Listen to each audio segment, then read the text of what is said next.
बिहार में जातीय जनगणना को लेकर के काफी चर्चा तेज हो रही है। बिहार सरकार के मंत्री संतोष सुमन की मुलाकात आज प्रधानमंत्री नरेंद्र मोदी से हुई है और नरेंद्र मोदी को उन्होंने एक पन्ना सौंपा है, एक पत्र सौंपा है जिसमें 10 मांगे हैं, लेकिन कहीं भी जातीय जनगणना को लेकर के चर्चा उस पत्र में नहीं है। इसको लेकर के हम बात करेंगे। हमारे साथ राजद के प्रवक्ता मृत्युंजय तिवारी है। मृत्युंजय जी, जातीय जनगणना को लेकर के मुख्यमंत्री नीतीश कुमार ने भी कहा था कि हम लोग प्रधानमंत्री से बात करेंगे, एक डेलीगेशन मिलेगा प्रधानमंत्री से, लेकिन संतोष सुमन की मुलाकात जब प्रधानमंत्री से हुई है तो जातीय जनगणना को लेकर के कोई चर्चा नहीं हुई है उस पत्र में। ये तो हम पार्टी के आधिकारिक नेता प्रवक्ता बताएंगे कि वो किस मुद्दे पर उन्होंने आदरणीय प्रधानमंत्री जी से मुलाकात की। जातीय जनगणना पर हम पार्टी के राष्ट्रीय अध्यक्ष आदरणीय जीतन बाबू मांझी जी ने अपनी राय स्पष्ट कर दी कि जातीय जनगणना होनी चाहिए और इसको लेकर सर्वदलीय जो प्रस्ताव पारित है, इस बात को लेकर आदरणीय प्रधानमंत्री जी से सभी दल के नेता मिलेंगे जब समय मिल जाएगा।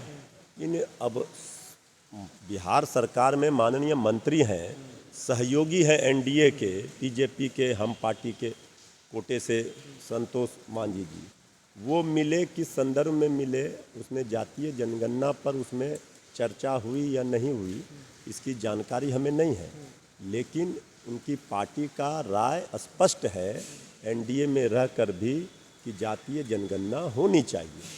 हम लोगों की बात से इत्तेफाक जेडीयू, हम पार्टी भी रखी हुई है। लेकिन मुलाकात अभी कुछ देर पहले हुई है और उन्होंने एक पत्र सौंपा जिसमें 10 मांगे हैं। सवाल इसलिए उठ रहा है मृत्युंजय जी क्योंकि उस 10 मांग में एक मांग भी जातीय जनगणना को लेकर नहीं है। ये तो अब उन्होंने नहीं की मांग, तो ये तो वो बताएंगे, लेकिन उन्होंने तो उनके राष्ट्रीय अध्यक्ष आदरणीय जीतन बाबू मांझी जी ने स्पष्ट कही है बात कि जातीय जनगणना होनी चाहिए। इस लाइन पर वो कायम है।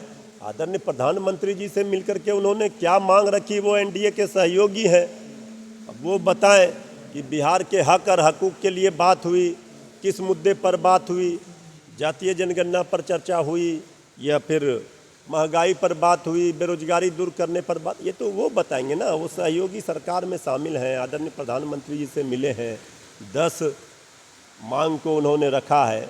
क्या है 10 मांगी है हमें जानकारी है नहीं, ये तो हम पार्टी के लोग बताएंगे। लालू प्रसाद यादव भी काफ़ी सक्रिय हो गए और समाजवादी नेताओं से उनकी मुलाकात लगातार हो रही है, लेकिन सत्ता पक्ष के लोग इसे परिवारवाद बता रहे हैं। देखिए, सत्ता पक्ष के आरोप लगाते लगाते सुबह से शाम तक थक गए, फिर भी राजनीतिक लड़ाई तो नहीं लड़ पा रहे हैं। अभी भी सबसे बड़े दल के रूप में जनता के आशीर्वाद से आरजेडी है, लालू प्रसाद जी की पार्टी है। आखिर घबराहट क्यों, बेचैनी क्यों?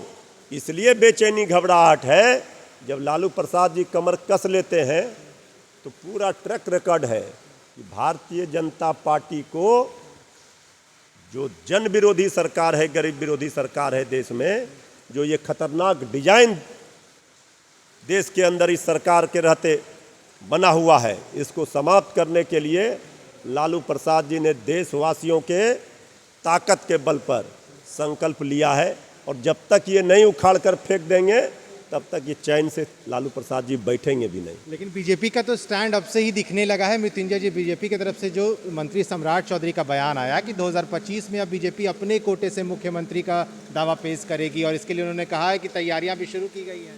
वो 25 का सपना देख रहे हैं। 25 दिन सरकार चलवे नहीं करेगा और 2025 का 4 साल के बाद वो सरकार बनाने का सपना देख रहे हैं। 3 दशकों से तो देख लिया ना अपना हसर क्या हुआ।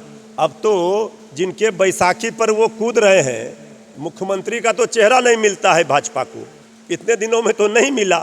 अब जिनके बैसाखी पर कूद रहे हैं, अब तो आदरणीय नीतीश कुमार जी भी अलग लाइन ले रहे हैं हर मुद्दे पर, चाहे जातीय जनगणना हो, जनसंख्या नियंत्रण हो, चाहे और जो भी मुद्दे हैं, या फोन टेप जासूसी कांड के मामले में नीतीश कुमार जी का अलग लाइन है।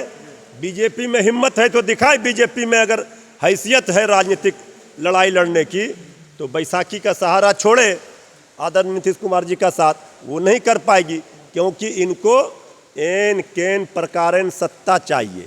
सत्ता के लालची बीजेपी बैसाखी पर तलवा चाट कर भी स्टेपनी बनी रहेगी, इस हिम्मत नहीं है।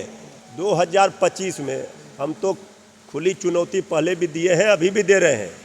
2025 तो छोड़िए, 25 दिन सरकार नहीं चलने वाली है। कौन दिवा स्वप्न देख रहे हैं लोग? तेजस्वी यादव तो 2020 में जनता के मुख्यमंत्री बन चुके थे। ये मैनेज मैंडेट करके बैसाखी के सहारे ये चारों दलों ने मिलकर के किसी तरह से सरकार बना ली है, लेकिन चारों का चार दिशा चल रहा है इंजन।